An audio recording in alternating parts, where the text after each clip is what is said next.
Hello everyone, my name is Dylan Burns. I'm a senior, and for my Comp 541 project, I decided to create the game Minesweeper.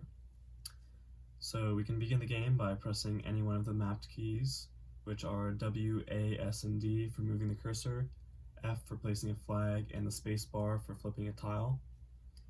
So when you press a key, it generates the game board pseudo-randomly, and it's actually pretty decent at generating a random game board.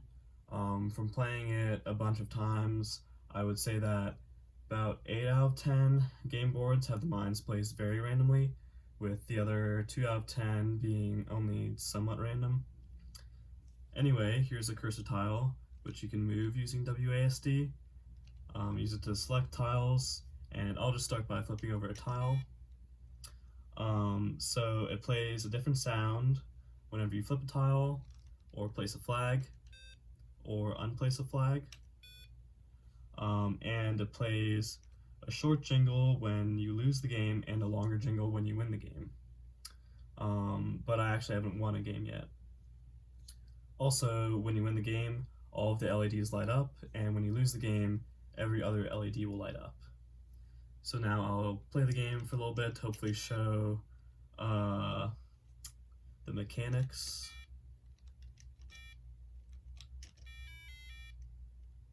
Okay, that did not work out.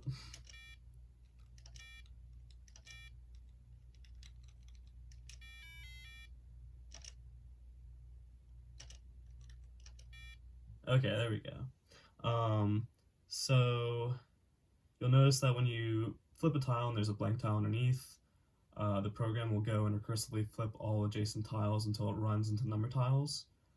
So when I started working on the project, I actually thought that this would be the most difficult aspect of the code, but in reality it turned out that generating the game board was much more difficult, and this was for two reasons. First being that generating random locations for mines on the board from a single key input was pretty hard, which is why the game board generation is only pseudo-random instead of completely random.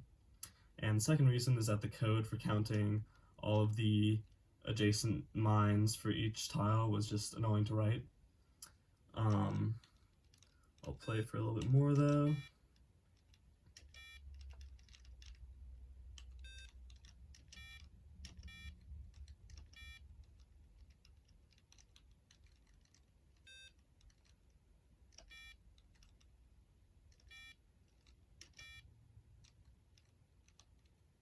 I'll just go ahead and lose, or I'll place a flag, so.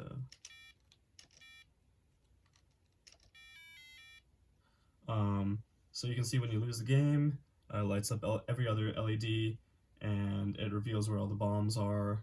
The bomb that you clicked on becomes red, and you can see all of your misplaced flags. And then you press any key to generate, well, to reset the game, and then any key again to generate a new game board. And yeah, that's my game.